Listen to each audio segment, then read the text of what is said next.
Dans le XXIe siècle, une jeune femme était en train de préparer des nouilles instantanées lorsqu'elle fut soudainement transportée dans un monde parallèle où les hommes s'aimaient entre eux. Là-bas, elle était devenue la servante d'une princesse consort dont le titre n'avait aucune signification réelle. Dès son arrivée, elle fut plongée dans une scène brutale d'accouchement. Elle, une spectatrice chevronnée des drames de la vie et grande fanatique de romans de transmigration, se mit à désespérément espérer que quelqu'un apparaisse avec un talkie-walkie en disant « Circulez, il n'y a rien à voir ». Alors qu'elle voulait fuir cette scène cauchemardesque, elle priait intérieurement pour que ce soit juste un tournage ou à défaut, un simple rêve. Mais une seconde plus tard, une autre servante la poussa légèrement en lui disant « H, qu'est-ce que tu fais ? Dépêche-toi d'apporter de l'eau chaude. » Tout cela semblait trop réel. Même le visage de la princesse consort, pâle et gémissant sans force, était terriblement authentique. Après une série de moments chaotiques, la princesse consort donna enfin naissance à un prince héritier. Pourtant, aucune joie n'apparut sur son visage. Étrangement, même l'empereur ne s'était pas montré. Peu après, toutes les servantes furent expulsées de la chambre. La jeune femme chercha alors un miroir dans la panique. En voyant son reflet, son visage se couvrit instantanément de lignes noires. Cette hache ressemblait exactement à elle, identique. Pas étonnant que ses mouvements paraissent si réels, comme si c'était son propre corps. La vie était vraiment cruelle. Elle se remémora alors son amour pour les romans fantastiques durant ses années d'école, ce désir ardent de découvrir un passage secret menant à un autre monde. Mais maintenant qu'elle était ici, aucun beau jeune homme ne s'était présenté en disant « Je suis venu te chercher ». Pire encore, même son apparence n'était pas à la hauteur de ses attentes. Après un moment de calme, elle dut se rendre à l'évidence. Elle était dans un autre monde, mais simplement en tant que figurante sans aucun avantage spécial. Peu après, l'empereur se souvint enfin de venir voir son enfant nouveau-né. Lorsque les servantes aperçurent l'homme qui l'accompagnait, elles furent furieuses. Comment pouvait-il l'amener ici ? La princesse consort venait à peine de donner naissance au prince, et elle devait déjà les voir ? C'était vraiment cruel. L'homme aux côtés de l'empereur se nommait Yurgel H. Avec son apparence, il aurait pu devenir une idole et connaître une gloire immédiate. Pourtant, sa véritable identité était celle de l'amant du roi, un homme universellement adoré. Après le départ de l'empereur, H regarda la princesse consort, toujours impassible, telle une poupée sans vie. À cet instant, elle comprit tout. La servante devinait déjà ce qui allait suivre. Que pourrait bien faire une pauvre servante dans une situation pareille ? La tragédie de la princesse consort était claire. Le jeune et puissant roi était tombé amoureux d'un homme d'une beauté éclatante. Pour eux, aucun trésor au monde ne pouvait surpasser le fait d'avoir l'un et l'autre. Beaucoup étaient émus par l'amour absolu qui unissait le roi et cet homme. Le roi voulait tout offrir à son amant, sauf le titre de reine, qu'il ne pouvait lui donner. Leur amour faisait face à d'énormes obstacles. La princesse consort était la fiancée promise au roi depuis leur enfance, et son enfant était destiné à devenir l'héritier du trône. Mais, en tant qu'héroïne de cette histoire, elle ne pouvait qu'avancer selon les événements prédéterminés. Pauvre princesse consort, non seulement elle avait été introduite au palais sans cérémonie officielle, mais elle avait aussi perdu le palais symbolisant son rang à cause d'une simple remarque de l'amant du roi. Le palais de la princesse consort est vraiment magnifique. Une autre phrase, exprimant son envie de voir la princesse consort assister aux événements avec le roi, avait suffi pour qu'elle soit bannie de toute apparition publique. Elle espérait qu'en déménageant dans une résidence secondaire, elle pourrait enfin mener une vie paisible. Mais par malchance, elle croisa le roi et son amant en promenade. Cela lui valut un assignement à résidence, et même l'enfant qu'elle avait mis tant de peine à mettre au monde lui fut arraché par l'amant du roi. Dans une telle situation, n'importe qui aurait sombré dans les ténèbres. Mais, malheureusement ou heureusement, la princesse consort, jusqu'à sa mort, resta d'une bonté et d'une sagesse exemplaires. H de son côté, avait la tête qui bourdonnait, elle venait de réaliser qu'elle avait été transportée dans cette histoire. D'après la logique habituelle, si elle était la protagoniste, il lui suffirait de suivre fidèlement la trame de l'histoire originale pour accomplir sa mission et rentrer chez elle. Mais elle n'était qu'un personnage totalement insignifiant. Elle était désespérée. Devrait-elle attendre que la princesse consort meure pour pouvoir rentrer ? À ce moment-là, sa colocataire, Mina, lui demanda avec inquiétude ce qui n'allait pas. H, bien qu'elle ait envie de crier, préféra jouer la prudence et expliqua qu'elle avait été un peu effrayée par l'accouchement. Mina, dans un geste réconfortant, lui serra la main en disant « Ne t'inquiète pas, tout le monde vient au monde comme ça ». H réalisa alors que Mina était son seul « bœuf » dans cette vie, et elle décida d'adopter le comportement du personnage d'origine pour en tirer des informations. Après le départ de Mina, elle fouilla les affaires de la propriétaire originale de ce corps. Elle ne trouva que 2 boîtes à musique, un stylo plume et quelques bijoux et produits de maquillage. Malheureusement, aucun indice utile. Les jours passèrent, depuis la naissance du prince, le roi n'était jamais revenu voir la princesse consort. Mais son amant, Yurgel, traînait souvent autour des portes du palais. On disait qu'il y était entré brièvement la veille avant de repartir aussitôt. Tout le monde trouvait cela étrange, mais personne ne s'attendait à ce que la situation prenne une tournure aussi grave.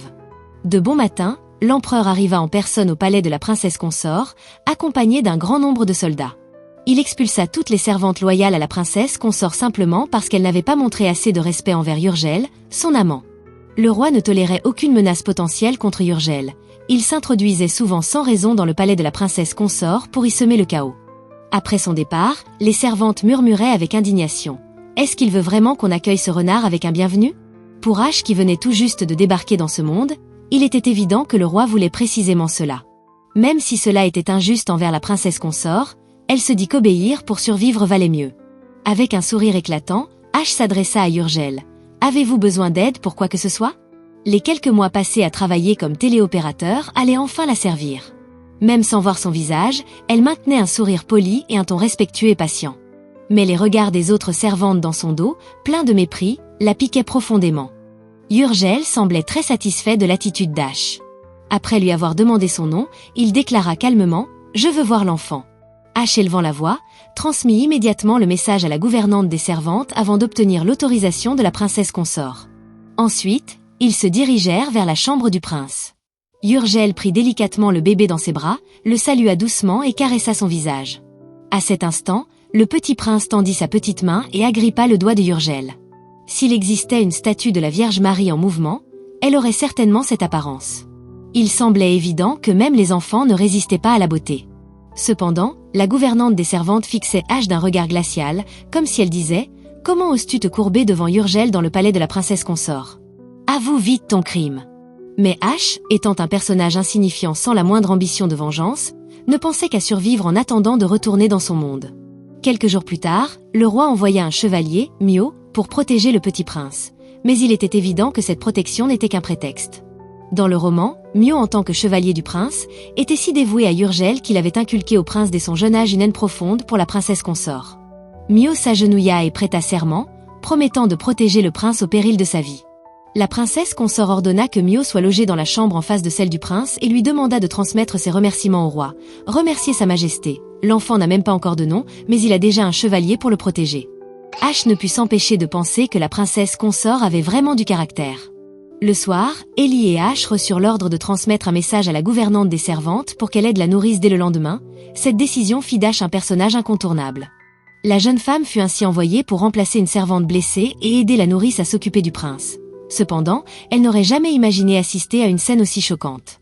Le roi, le visage sombre, interrogea la nourrice. « Si je me souviens bien, tu viens de la maison de la princesse consort, n'est-ce pas ?» La nourrice répondit respectueusement. Oui, votre majesté, je sers la princesse consort depuis son enfance. À l'instant suivant, le roi dégaina son épée et sans hésiter, transperça la nourrice. Il déclara froidement qu'elle était accusée de collusion avec des mages noirs. Son corps fut immédiatement emporté, laissant H couverte de sang. L'odeur métallique était si forte qu'elle sentit qu'elle allait s'évanouir. La peur paralysait son esprit. Le roi, jetant son épée ensanglantée à terre, s'approcha de Urgel avec une douceur effrayante. Il essuya délicatement le sang éclaboussé sur son visage et murmura « Du sang a éclaboussé ton visage, désolé ». Urgel, tenant le prince dans ses bras, affichait un sourire chaleureux. Il ressemblait à une famille heureuse dans un décor sanglant, une vision profondément troublante. H, impuissante, ne pouvait que maudire ces deux fous dans son esprit. Soudain, Urgel, toujours souriant, salua H et lui tendit la main pour l'aider à se relever. « Je pensais que tu étais une servante d'accueil. Tu as dû être effrayé. » H, tremblant de tout son corps, hocha faiblement la tête. Urgel, avec un sourire éclatant, ajouta « Tu as eu peur, n'est-ce pas ?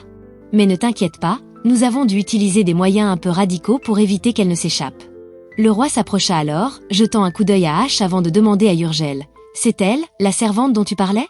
Il leva la main et releva le menton d'H, déclarant d'un ton neutre « Justement, la nourrice de mon fils n'est plus là, tu la remplaceras. » Les deux hommes lui remirent l'enfant avant de quitter la pièce. À ce moment, la princesse consort entra, regarda H et remarqua la mare de sang sur le sol. Elle comprit tout immédiatement. Son visage impassible ne trahissait aucune émotion tandis qu'elle quittait la pièce sans dire un mot. C'est ainsi qu'H devint la nourrice et la gouvernante du petit prince. Après un mois passé dans ce monde, elle apprit enfin son nom complet. H. Token. Pas étonnant que dans les descriptions du prince, on mentionna toujours un chevalier au regard perçant, Sœur Mio, et une jeune nourrice. La jeune nourrice, C'était Ashtoken. Elle restait, semble-t-il, un personnage insignifiant. Comment survivre dans une telle position? Devrait-elle rester fidèle à l'histoire originale et se rapprocher du protagoniste principal, ou bien briser le scénario prévu? Ash, une servante ayant accidentellement traversé le temps et devenue nourrice du petit prince, se disait qu'elle pourrait peut-être imiter le chevalier Mio en manipulant l'esprit du prince. Elle pourrait lui répéter à l'oreille que son père est un parfait con. Le lendemain, la gouvernante des servantes convoqua Ash dans son bureau pour lui expliquer que les nourrices royales obtenaient une sorte de statut de quasi-noblesse. Ash connaissait bien la logique de l'histoire originale. Ce privilège équivalait à une augmentation de son rang sur le marché matrimonial. Les quasi-nobles ne pouvaient pas hériter de titres de noblesse, mais si leurs conjoints avaient le même statut, leurs enfants pourraient en hériter. Ainsi, une jeune quasi-noble célibataire comme Ash deviendrait particulièrement convoitée. Ash, se perdant dans ses pensées, s'imaginait déjà entouré de jeunes chevaliers séduisants qui se disputeraient son attention. Ce doux rêve fut brusquement interrompu par la voix forte de la gouvernante. À partir du moment où tu signes ce contrat, tu seras responsable de l'éducation du prince. Réfléchis bien avant de t'engager. Ash sentit une pointe d'amertume. Après tout, il s'agissait d'un ordre du roi, et ce n'était pas quelque chose qu'elle pouvait refuser. Avec un soupir, elle saisit le contrat, mais elle se pétrifia en découvrant un détail crucial. Elle était illettrée. Elle qui avait obtenu d'excellentes notes en littérature à l'équivalent de son bac, se retrouvait incapable de lire un contrat. Une honte absolue. Mais ce qui était encore plus étrange, c'était la présence d'un stylo-plume parmi ses affaires personnelles. Elle finit par admettre timidement à la gouvernante qu'elle ne savait pas lire. Pour une roturière, cette lacune était plutôt commune. Cependant, en tant que nourrice royale, une telle faiblesse était impensable. La gouvernante annonça qu'un professeur serait désigné pour lui enseigner. Dès son premier jour en tant que nourrice, Ash fut installée dans une chambre à côté de celle du prince. Les moments où la princesse consort allaitait son enfant étaient strictement limités à 3 fois par jour, matin, midi et soir. En dehors de ces créneaux, elle ne souhaitait pas voir le prince. Elle disait détester l'odeur des enfants dans ses appartements. L'attitude de la princesse consort envers le prince était même moins bienveillante que celle qu'elle réservait aux servantes. Ash comprenait cette froideur. Elle prit l'enfant dans ses bras et le réconfortait doucement. « Peu importe que ta mère ne t'aime pas, murmurait-elle, c'est seulement parce que tu n'es pas né de l'amour. Mais sache que tous les enfants ne sont pas des fruits de l'amour. Tu n'es pas si malheureux que ça. » Peu de temps après, un nouveau personnage fit son apparition. Sir Seiya Ryomin, c'était le professeur choisi par la gouvernante pour Ash. Avec son élégance naturelle et son allure irrésistible, il suscita immédiatement l'admiration d'Ash, qui pensa « Enfin une bonne nouvelle. Apprendre avec lui, c'est déjà une motivation. » Mais entre s'occuper du prince et étudier, Ash découvrit une nouvelle forme d'épuisement. Dès l'aube, alors que les servantes dormaient encore, elle devait se lever pour prendre soin de l'enfant tout en suivant les leçons de Sir Seiya, dont les créneaux disponibles étaient très matinaux. Même Mio dut s'adapter à ce rythme. Ash nourrissait le prince tout en écoutant les explications de son professeur. Cette double tâche était éprouvante. Mais heureusement, les lettres de l'alphabet française, qui ressemblaient un peu à des moustiques, rendaient l'apprentissage moins difficile qu'elle ne le craignait. Comme Ash devait enseigner des bases éducatives au prince lorsqu'il grandirait, son apprentissage se concentra sur un objectif clair, savoir lire des contes pour enfants. Sérieuse et appliquée, elle se consacra pleinement à cette tâche. Ash acquiesça cet objectif, et soudain, Sir Seiya s'approcha en souriant et lui dit doucement « Maintenant, appelez-moi professeur ». En le voyant d'aussi près, Ash sentit son visage devenir tout rouge, trahissant sa gêne. Il semblait qu'elle avait perdu l'habitude de ressentir des émotions amoureuses, incapable de résister au charme des hommes séduisants. Pendant cette période, Yurgel passait fréquemment dans la chambre du petit prince. Ash, amusé, ne pouvait s'empêcher de penser que si le prince avait mesuré le temps, il se souviendrait sûrement de ces moments où Yurgel venait lui chanter des ballades. Comparé à la reine qui se limitait strictement à ses 3 séances d'allaitement par jour, Yurgel paraissait bien plus impliquée. Un jour, alors qu'Ash observait Yurgel chanter, elle s'exclama spontanément « On dirait que tu aimes beaucoup le petit prince. » Yurgel répondit en souriant, l'enfant dans les bras « Heureusement que c'est toi qui es sa nourrice. » Ash partageait ce sentiment. Elle se considérait chanceuse d'avoir obtenu ce poste. Dans les romans qu'elle connaissait, beaucoup de personnages subissaient des destins tragiques, mais elle n'avait jamais vu de nourrice être exécutée. Peut-être pouvait-elle espérer vivre jusqu'à la fin de l'histoire. Yurgel ajouta qu'Ash pouvait lui demander quoi que ce soit pour s'occuper du prince. Se rappelant les propos de la reine à propos de l'absence de nom officiel pour l'enfant, Ash suggéra qu'il avait besoin d'un nom et d'un médecin. Yurgel parut surpris. Il ne s'attendait pas à ce qu'Ash formule une demande aussi directe, et cette audace le fit la voir sous un jour nouveau. Il répondit que le choix du nom revenait au roi et à la reine. Cette réponse empreinte de modestie et de courtoisie déconcerta H qui trouvait l'attitude de Yurgel étonnamment respectueuse. Puis il poursuivit, « Pour le médecin, je vais en parler à Sa Majesté. L'enfant est fragile, cela ne peut attendre. » Il se pencha alors légèrement vers H et murmura un secret à son oreille. Le roi Evans aimait beaucoup son fils. Cette révélation stupéfia H. Mais avant qu'elle ne puisse analyser pleinement cette information, une nouvelle épreuve débuta. La protagoniste découvrit qu'être mère sans douleur était une illusion. Élever un enfant était déjà un calvaire, mais s'occuper de celui des autres relevait de la torture. Heureusement, pendant la journée, elle pouvait compter sur l'aide d'Ellie, experte dans le soin des enfants. Cependant, les nuits étaient un véritable enfer. Après plusieurs jours sans interruption, H épuisé, s'endormit en plein milieu d'une dictée. Quand Seiya la réveilla, il s'interrogea à voix haute, « H, as-tu déjà été scolarisée ?» H, bien que vexée intérieurement, après tout, elle était une excellente élève dans son ancienne vie, nia simplement. Seiya la scruta, semblant conclure qu'elle avait peut-être acquis quelques notions de base avec un amateur, car elle semblait connaître l'écriture et la prononciation de certains mots. H, en entendant cela, se demanda si elle n'était pas un génie, mais son enthousiasme s'évanouit lorsqu'elle récupéra sa copie corrigée. Le nombre de réponses fausses tombait comme une pluie battante. Elle se consola en se disant qu'avec si peu de temps pour étudier, le score obtenu était déjà acceptable. Mais à peine avait-elle pensé cela qu'elle sombra à nouveau dans un état d'épuisement, et fut réveillée par Ellie. Elle se souvenait avoir lu que de nombreuses mères souffraient de dépression postnatale et pleuraient souvent. Elle-même n'était pas une mère biologique, alors pourquoi ressentait-elle l'envie de pleurer ? Ellie, inquiète, lui suggéra de se reposer contre un mur. En un regard, elle remarqua aussi que Sœur Mio semblait également exténuée par le manque de sommeil. Désormais, ils passaient 24 heures sur 24 à veiller sur le prince, et cela les éreintait complètement. H s'approcha du mur, s'assit lourdement et lança à Mio, d'une voix lasse, « Tu es toujours en vie, hein ?»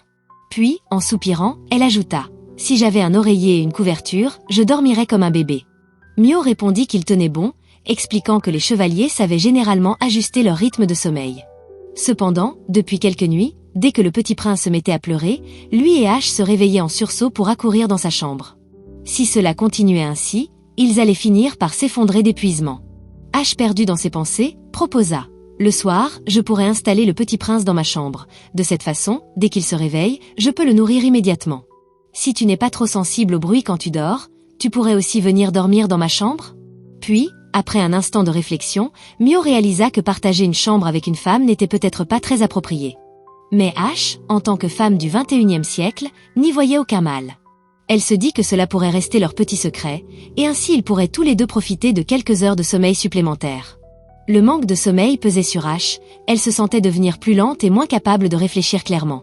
Cependant, elle devait impérativement rester alerte, surtout avec la révélation de Yurgel selon laquelle le roi aimait son fils.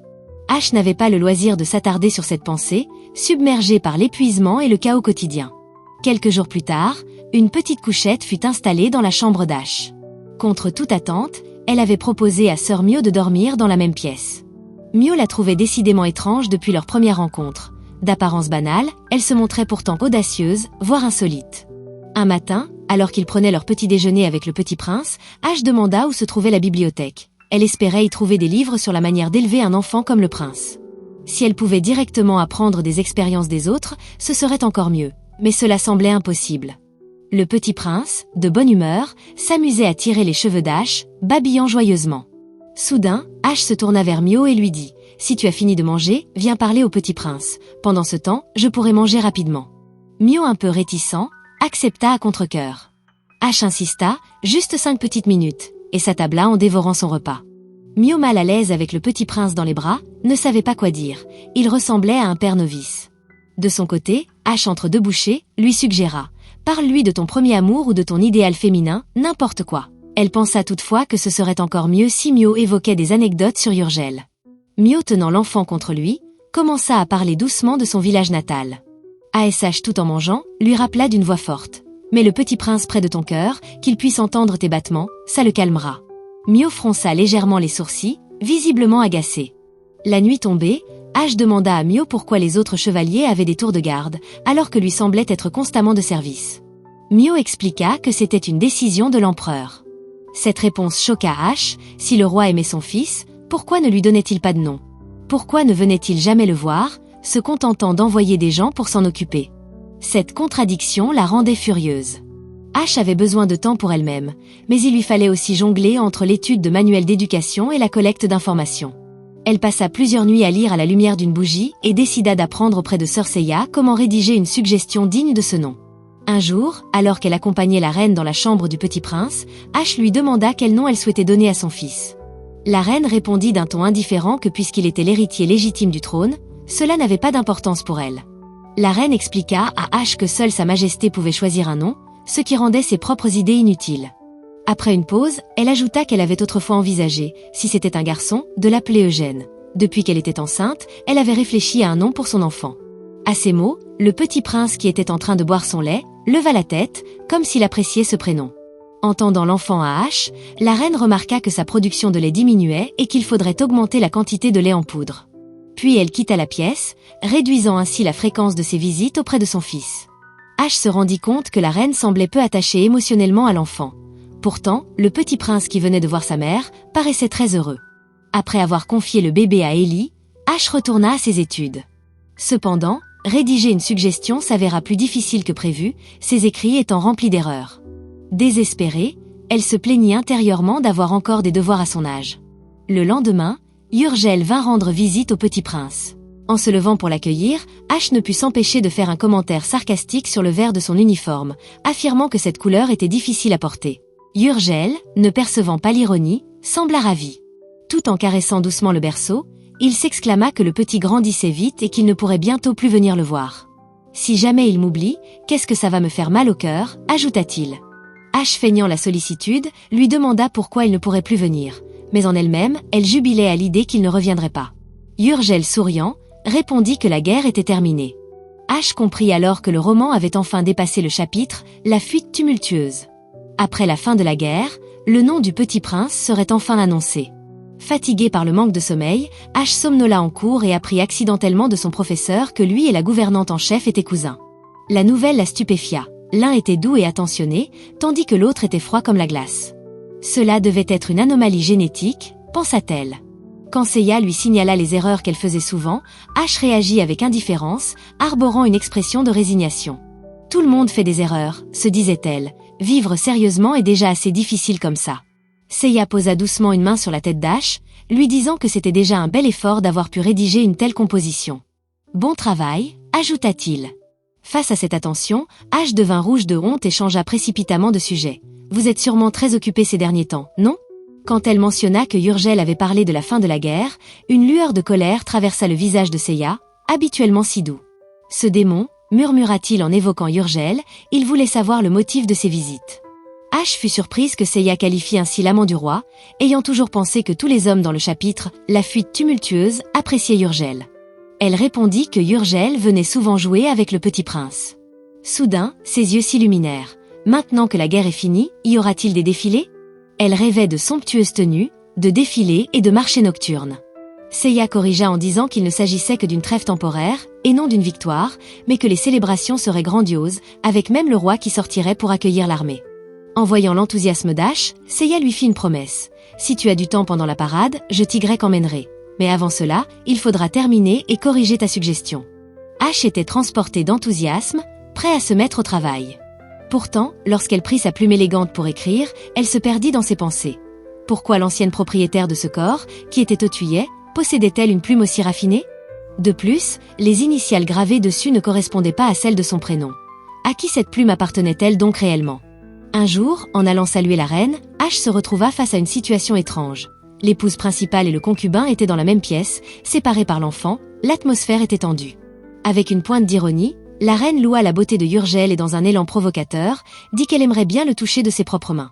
Urgel répondit sur un ton léger et impertinent. « Vous voulez vraiment essayer ?» Leur échange devint si oppressant qu'il en devenait difficile de respirer. La reine dédaigneuse refusa finalement et quitta la pièce. Restée là, Urgel, comme si de rien n'était, serra le petit prince dans ses bras. Il murmura doucement, « Cela fait longtemps que nous ne nous sommes pas vus, n'est-ce pas ? Bientôt, je te préparerai un cadeau magnifique. » Puis, son regard en coin se posa sur Ash. « Je t'apprécie beaucoup, toi aussi, dit-il. Aujourd'hui, je suis de très bonne humeur. Pour te le montrer, je peux exaucer un de tes vœux. » Ash comprenait bien que ce genre d'appréciation ressemblait davantage à celle qu'on a pour un chien docile qui remue la queue. À voix basse, elle se mit à réfléchir à son souhait. Finalement, il répondit. Si c'est possible, j'aimerais que le budget de la princesse consort soit augmenté. En son fort intérieur, Ash savait que les amoureux heureux restent souvent heureux, tandis que ceux qui ne le sont pas demeurent dans leur malheur. Elle cherchait à faire de son mieux pour changer ce qui pouvait l'être, tout en acceptant ce qu'il ne pouvait pas maîtriser. Soudain, Yurgel lui lança. La prochaine fois qu'on se verra, j'espère que tu seras devenu plus séduisant. Ces mots laissèrent Ash sans voix. Elle comprit que cette remarque marquait le début d'une tempête à venir. Dans ce monde, il existait d'innombrables histoires d'amour, mais peu avaient des fins heureuses. La relation entre Yurgel et le roi semblait être une exception heureuse. Mais qu'en était-il de Mio et Alex, qui eux aussi aimaient Yurgel? Et de ses admirateurs anonymes? Trouverait-il le bonheur dans cet amour? Alors que Yurgel s'apprêtait à quitter la pièce, portant le petit prince, il trébucha en se retournant. La scène provoqua la panique générale. Alex et Mio, inquiets, se précipitèrent pour la rattraper. Des gens de l'extérieur se ruèrent à l'intérieur pour s'assurer qu'il allait bien. Ash, observant tout cela depuis l'arrière-plan, bouillonnait intérieurement et leur souhaitait de tous tomber dans les escaliers. Elle remarqua ensuite que Mio fixait sa main qui avait soutenu Yurgel, un sourire idiot sur le visage. Il était évident que Mio aimait Yurgel et qu'il avait enfin pris conscience de ses propres sentiments. Ce soir-là, Ash se sentit heureuse. Elle avait terminé son rapport et obtenu l'accord de la gouvernante en chef pour prendre des congés. Assise sur le balcon, elle profitait de la brise et se disait qu'un verre de bière serait la cerise sur le gâteau. Mio apparut soudain derrière elle. Ash l'invita à s'asseoir et lui suggéra de passer plus de temps à porter le petit prince, car ni lui ni Ellie ne seraient présents pendant les célébrations. Mio répondit calmement qu'il n'était pas une nourrice et que de toute façon, les gardes n'avaient pas à être proches des membres de la famille royale. Ash imagina alors des scénarios extrêmes. Et si une situation dangereuse survenait et que tu devais porter le petit prince, s'il pleurait dès que tu le prends, tu ferais comment? Mieux vaut être prudent, ça permet de vivre plus longtemps. Mio imperturbable, répondit simplement, le meilleur moyen de vivre longtemps, c'est de tenir sa langue. Fixant Mio, Ash lui posa une question lourde de sens, qu'est-ce que tu aimes chez lui? Mio, visiblement perdu dans ses pensées, répondit après un long silence qu'il n'en était pas certain lui-même. C'est comme une fontaine dans mon cœur, chaque fois que je le vois ou que je pense à lui, cette source jaillit. Ash, perplexe, lui demanda, mais vous n'avez aucune chance d'être ensemble, ça ne te rend pas triste? Mio resta silencieux, le regard rivé sur Ash. Une brise soudaine ébouriffa les cheveux d'Ash, et Mio tendit la main pour les remettre en place. Un sourire énigmatique illumina son visage. Sous la lumière de la lune, les deux continuèrent à discuter, profitant de ce moment rare et paisible. Quelle réaction avoir quand on est pris pour un couple avec quelqu'un? Le petit prince grandissait de jour en jour, dormant de moins en moins et devenant de plus en plus lourd. Les poignets et les épaules d'Ash menaçaient de céder sous le poids. En regardant Mio adossé au mur, Ash espérait qu'il pourrait l'aider à porter davantage le petit prince. Mais Mio déclara qu'il n'était pas une nourrice. Il soupira ensuite avec résignation et ajouta « Je peux te montrer un exercice pour renforcer tes bras. » C'est alors qu'Ellie surgit derrière Ash et lui donna un coup dans le dos. À voix basse, elle lui demanda s'ils étaient en couple. Ash, agacé, s'écria « Tu veux me maudire pour que je reste célibataire toute ma vie ou quoi ?» Ellie, imperturbable, répondit calmement « Vous mangez ensemble tous les jours, vous avez l'air très proches, où est le problème ?» En tapotant l'épaule d'Ash, elle ajouta avec assurance « Si tu as besoin de moi, dis-le, je peux t'aider à faire capoter le mariage de Sœur Mio. » En entendant cela, Ash jeta un regard furtif vers Mio. L'idée était tentante, mais elle savait que celui qu'il aimait, c'était Yurgel.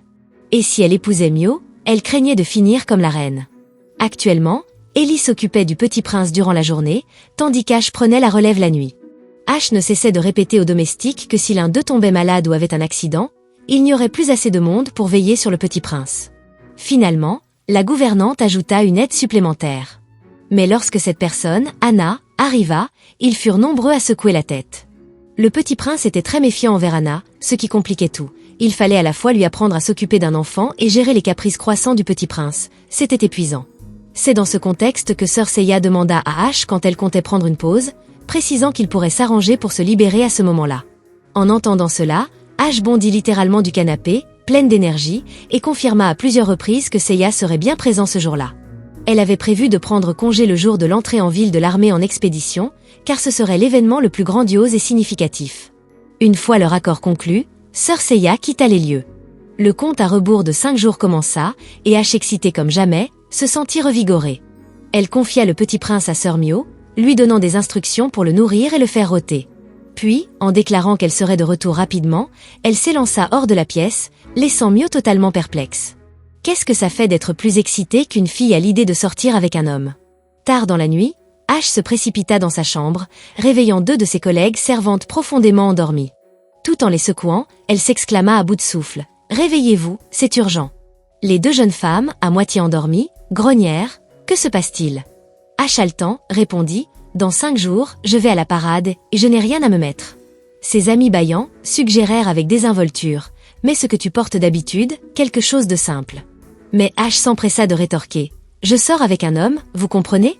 Ces mots eurent l'effet d'un électrochoc. Les 2 servantes, les yeux écarquillés, bondirent avec une énergie nouvelle. « Qu'est-ce que tu attends ? Amène-nous toutes tes affaires !» s'écrièrent-elles. En fouillant dans ses vêtements, elles s'indignèrent. « À part des habits de deuil, tu n'as rien d'autre ?» Ash résigné, haussa les épaules. « Je n'ai que ça, c'est pour ça que je vous demande de l'aide. » Intriguées, elles lui demandèrent. « Tu n'as pas de famille, non ? Avec ton salaire, pourquoi tu ne t'achètes pas de vêtements ?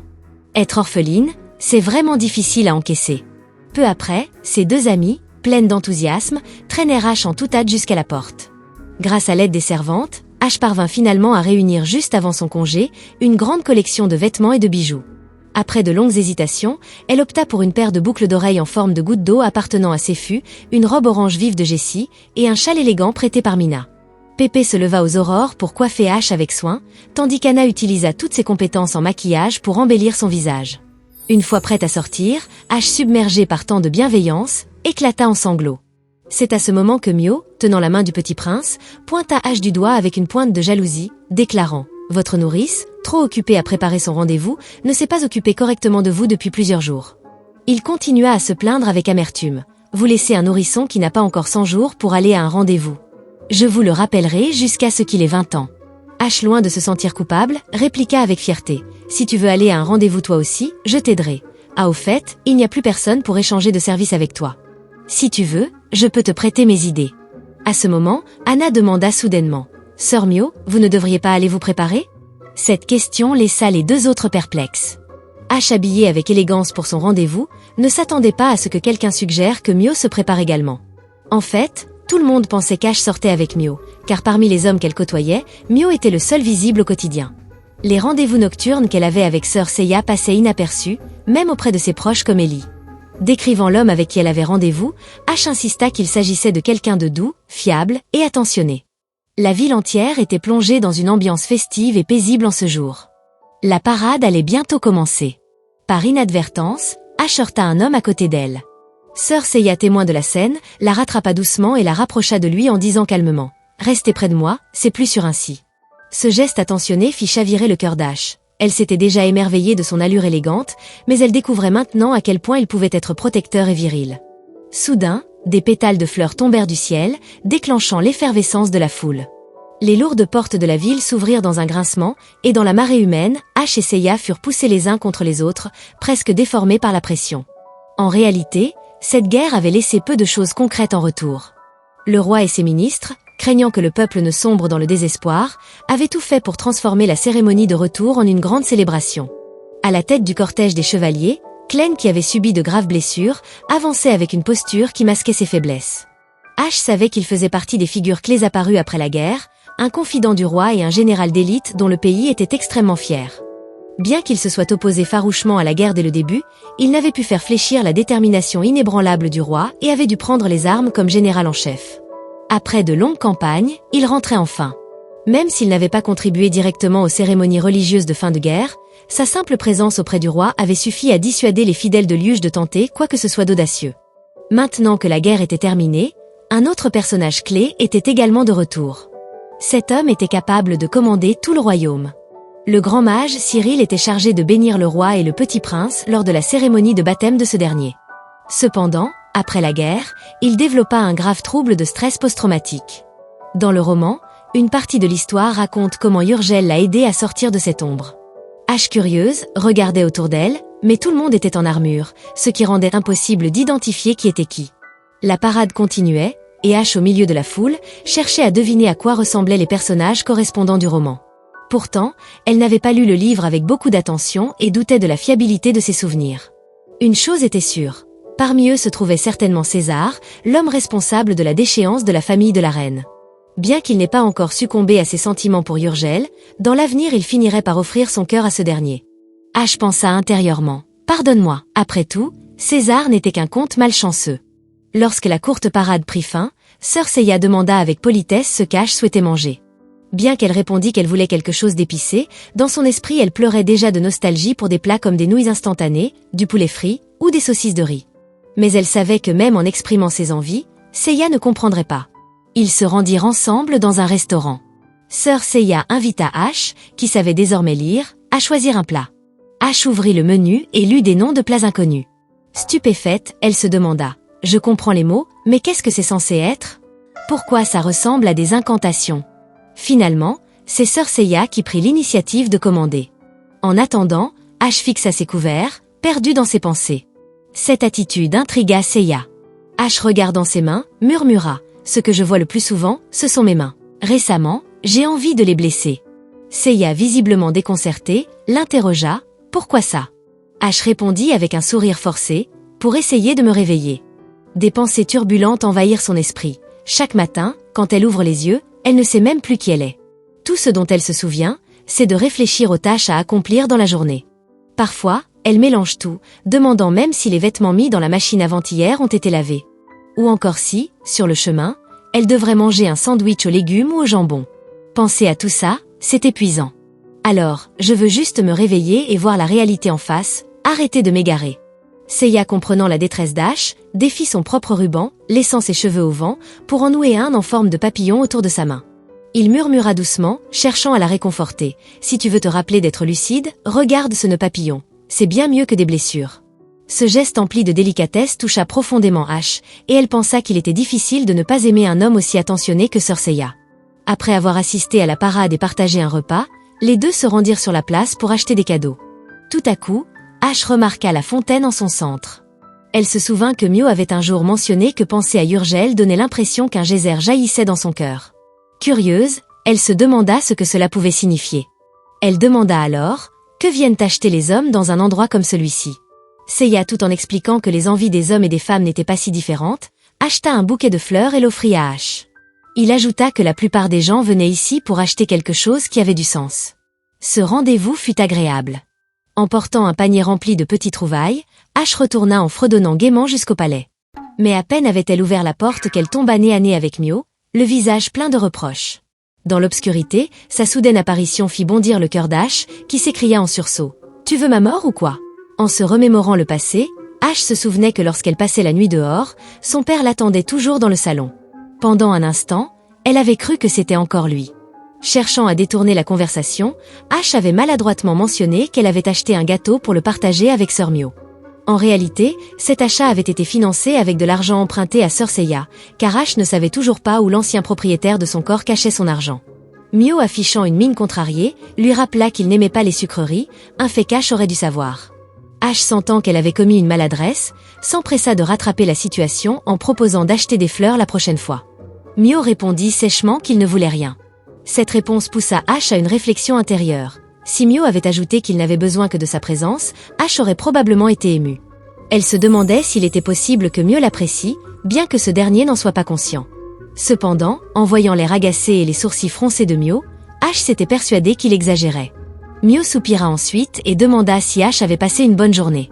Les yeux d'Ash s'illuminèrent, et elle se mit à parler avec enthousiasme du défilé grandiose qui ressemblait à une véritable fête. Mio, arborant un sourire ambigu, s'est alors tourné vers le prince, se plaignant que sa nourrice avait passé toute la journée à s'amuser, oubliant complètement ses responsabilités. Alors qu'il s'apprêtait à partir, il s'arrêta pour faire remarquer qu'il voulait dire depuis ce matin qu'Ash n'allait pas du tout avec l'orange. Sur ce, il quitta la pièce avec un reniflement méprisant, semblant presque jaloux. Ash confirma qu'une garde-robe féminine manquait toujours d'une tenue appropriée.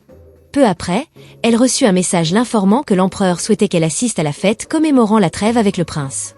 Cette idée la terrifiait. En tant que simple servante insignifiante, elle se voyait déjà plongée dans des intrigues de palais.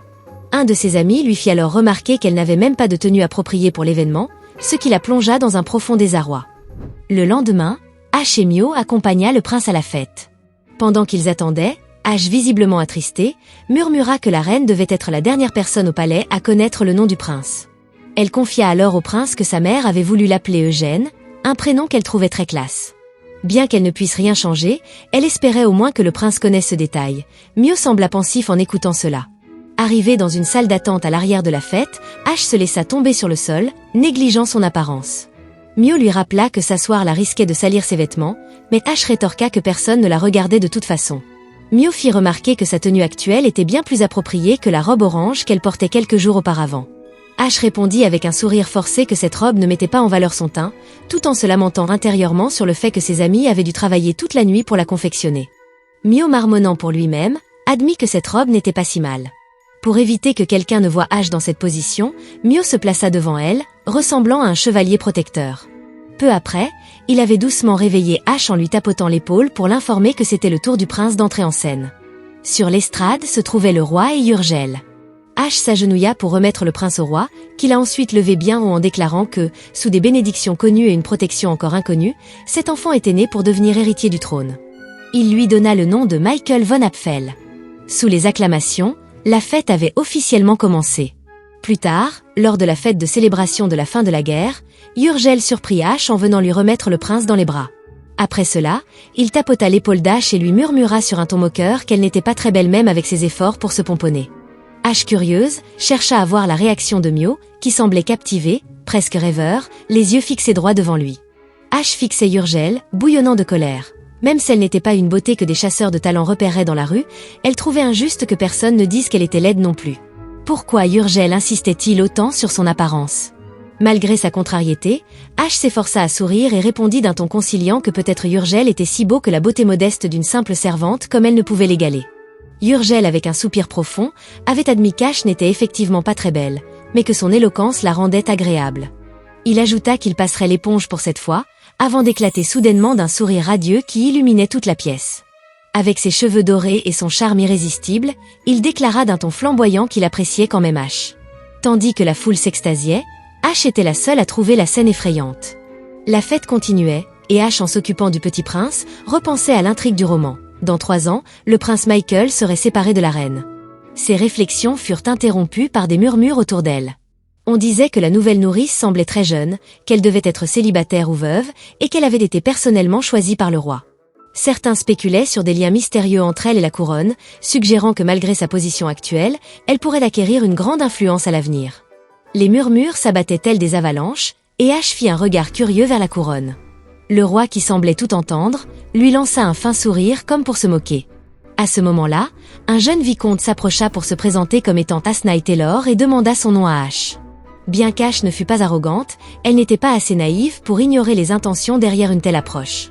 Avec le prince Michael comme seul héritier et elle-même comme nourrice non mariée à qui le prince était émotionnellement attaché, Ash savait qu'elle représentait un enjeu de pouvoir. Elle répondit gracieusement, relevant légèrement sa robe, que son nom était Ash Token.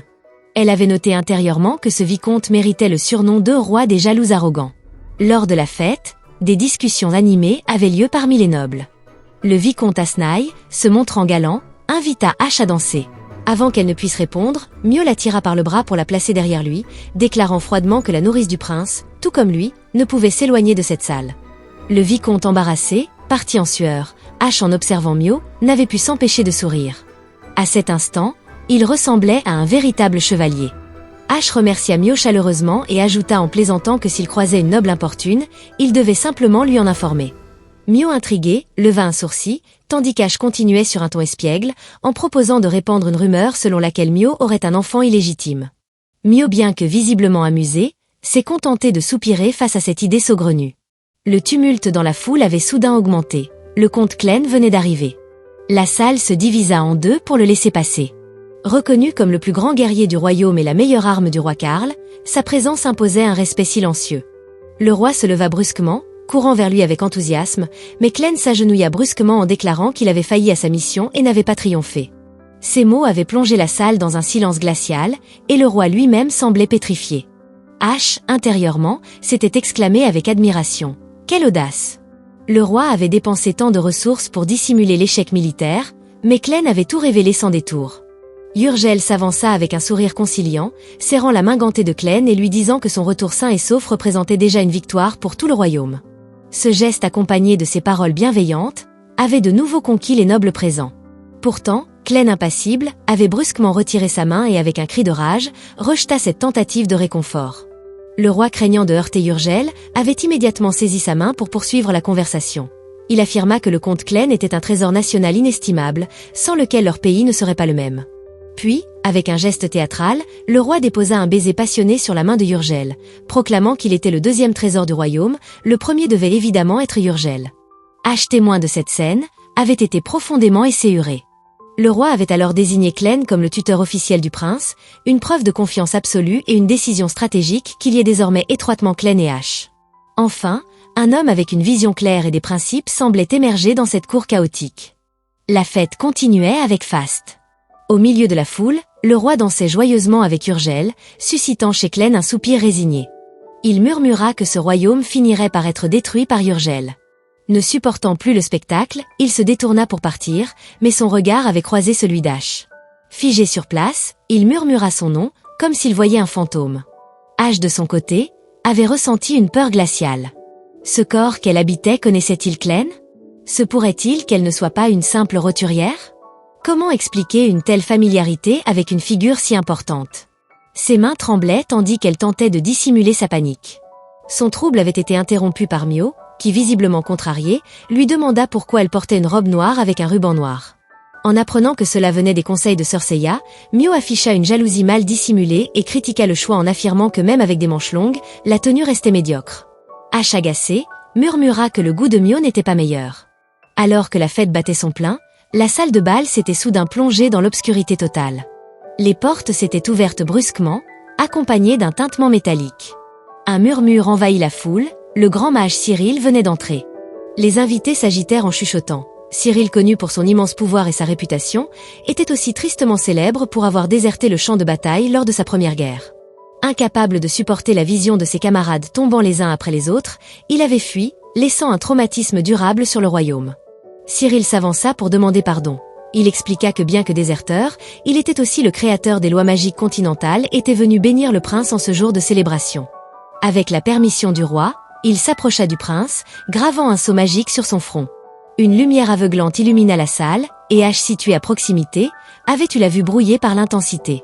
Dans cette confusion, une grande main l'avait saisie et emmenée hors de la salle.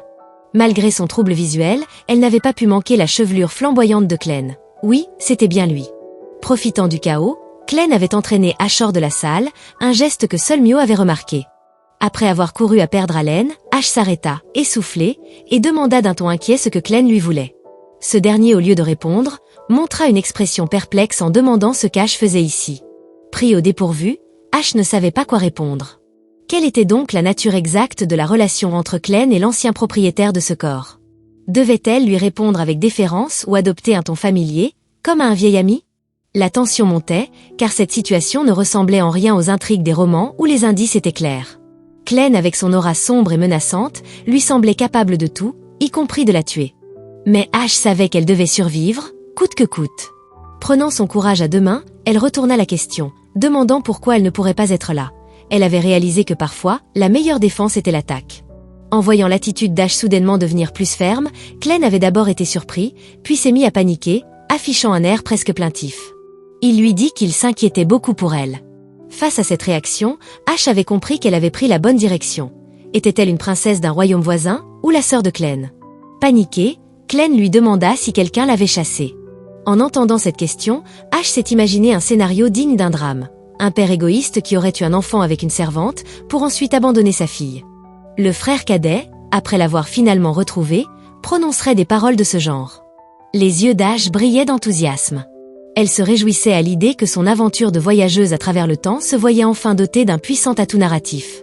Mais l'instant d'après, Clène déclara qu'il souhaitait l'emmener chez lui pour qu'elle reste dans un endroit sûr.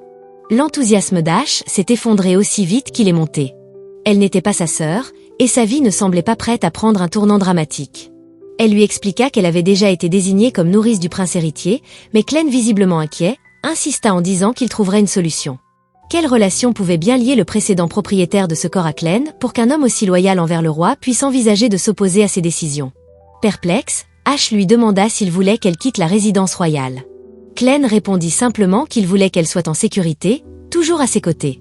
H, un peu déconcerté, finit par lui demander s'ils avaient une relation spéciale. Clène, cet homme imposant, révélait une facette étonnamment douce, presque comme un chiot docile. Mais à cette question, il sembla profondément abattu, presque désespéré. Ash, paniquée, se demanda pourquoi il semblait si blessé.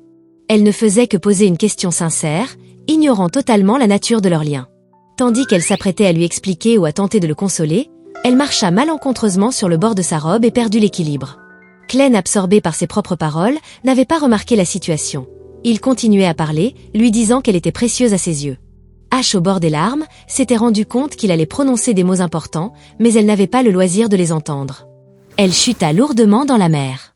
L'impact avait été si brutal qu'elle avait perdu connaissance instantanément. La seconde après, Clem, sans la moindre hésitation, avait plongé pour la secourir. Alors qu'il ramenait Ash inconsciente sur la rive, Sœur Mio était apparue, son visage empreint de froideur. Il ordonna d'une voix autoritaire qu'on lui remette Ash. Plus tard, au milieu de la nuit, Ash ouvrit les yeux, encore engourdi, pour voir Mio qui tentait doucement de calmer un prince Michael sur le point de pleurer. Mio, remarquant qu'Ash était en train de se réveiller, tendit la main pour couvrir ses yeux, l'encourageant à se rendormir paisiblement.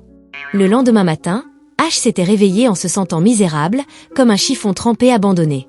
Elle sentait mauvais et jeta un regard accusateur à moi. « Comment peux-tu laisser une personne trempée sur un lit ?»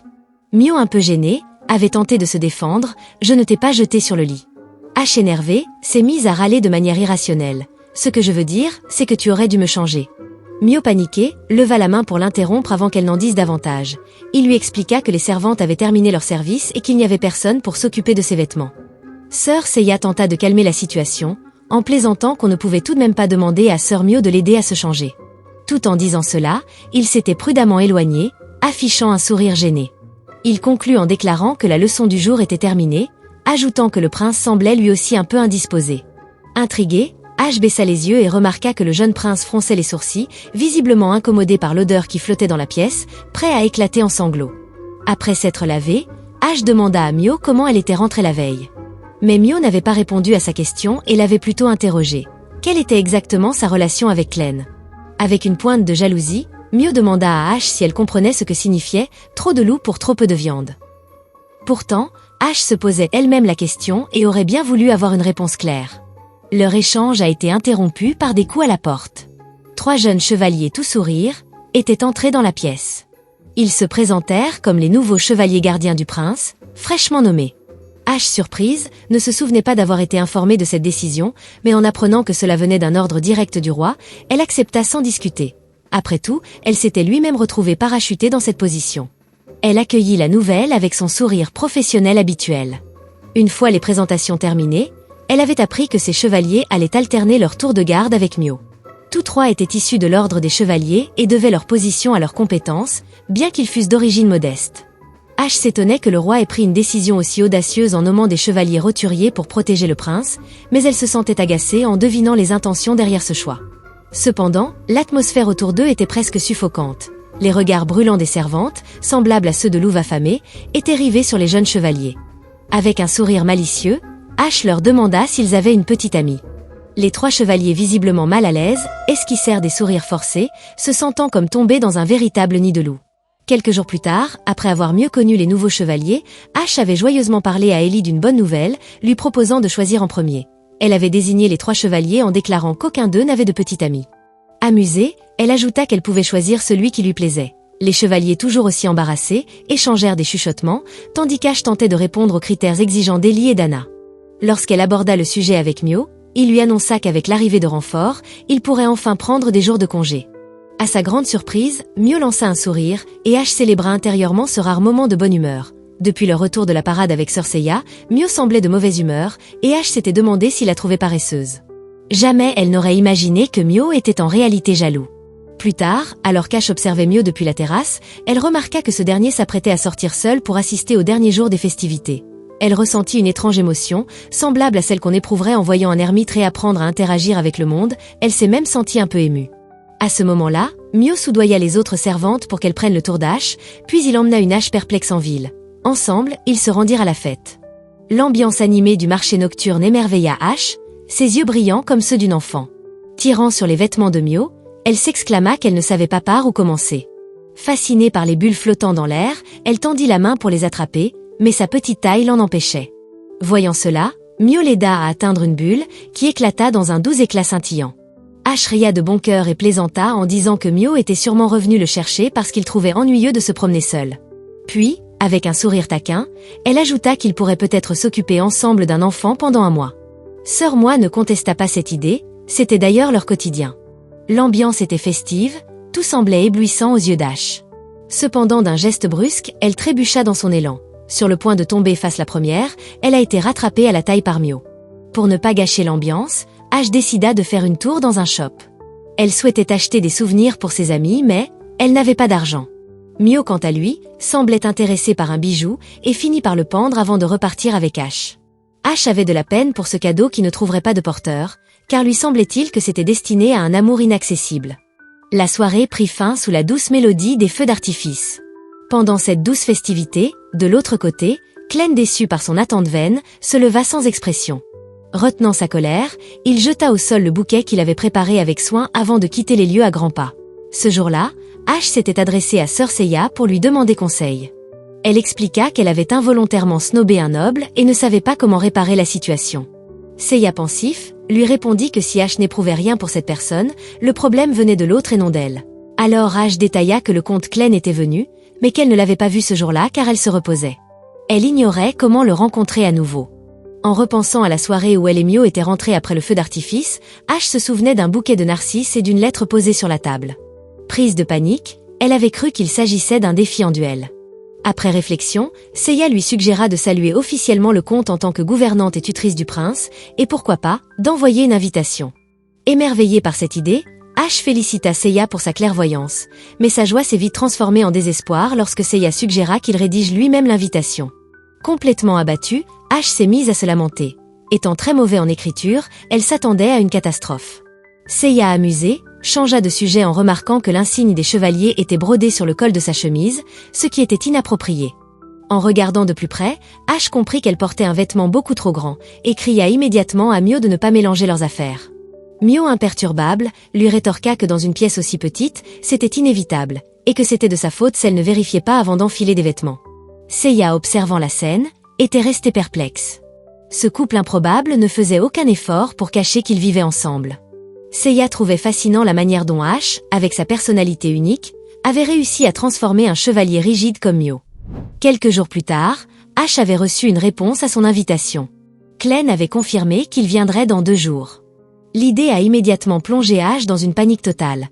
Tandis qu'Anna louait la beauté impressionnante du comte, Ash ne pouvait s'empêcher de s'inquiéter. Et si Clem était dangereux? S'il était le genre de personne à tuer sur un coup de tête? Ash, envahi par ses pensées, envisageait même d'avouer une amnésie inventée pour se sortir d'affaire.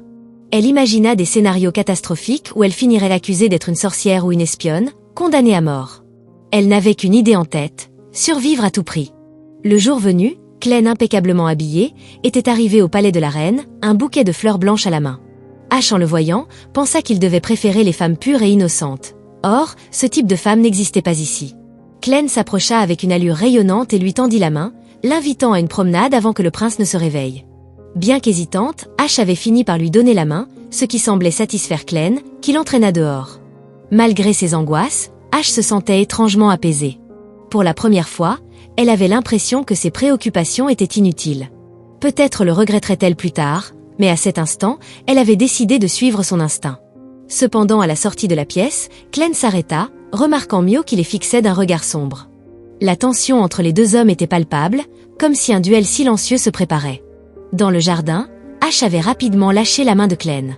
Gardant ses distances, il bafouilla des remerciements pour son ancien sauvetage. Clem, confus, releva que ce n'était pas ainsi qu'elle l'appelait avant. Ash, réalisant qu'elle avait commis une bourde, se sentait complètement désarmé. La situation venait de basculer. Celui-ci commença à douter de l'identité d'Ash. Face à ses soupçons, Ash réagit avec fermeté, affirmant que les choses avaient changé et que Clem devait accepter cette réalité. Bien que Clem ait marqué un moment d'hésitation, il changea rapidement de sujet, demandant pourquoi Ash se trouvait là.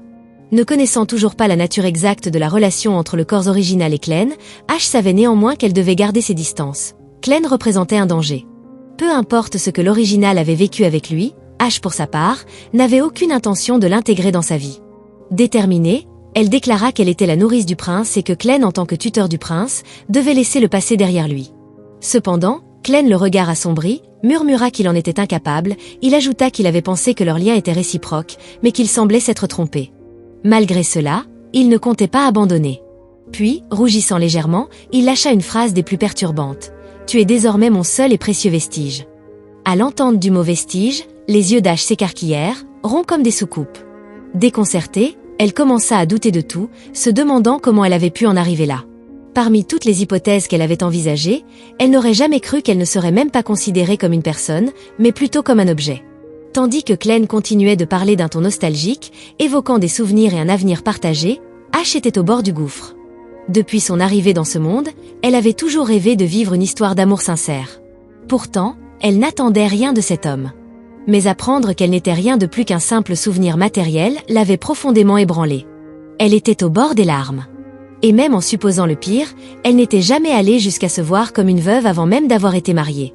Prenant une grande inspiration, Ash décida de garder ses distances avec cet homme étrange. Avec une voix ambiguë, elle affirma qu'elle gardait aussi un bon souvenir du défunt, mais qu'elle ne pouvait quitter le jeune prince. Clem, surpris, demanda pourquoi le prince semblait si important pour elle.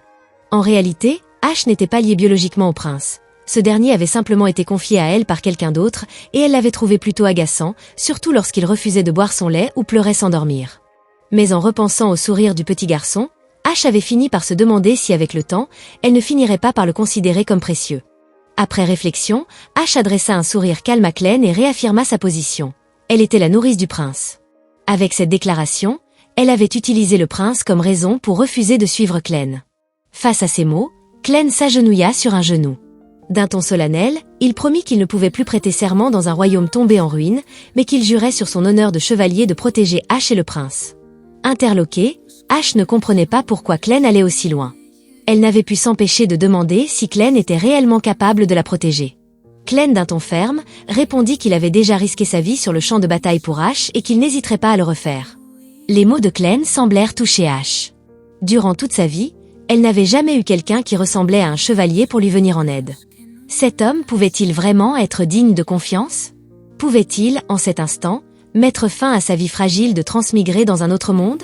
Alors qu'elle s'apprêtait à tendre la main pour accepter cette promesse, elle s'est soudain arrêtée, hésitante. Accepterait-elle de changer le cours de l'histoire originale?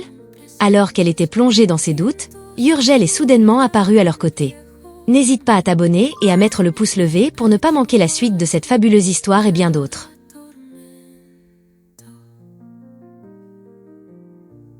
Silencios profundos me envuelven aquí, ecos lejanos del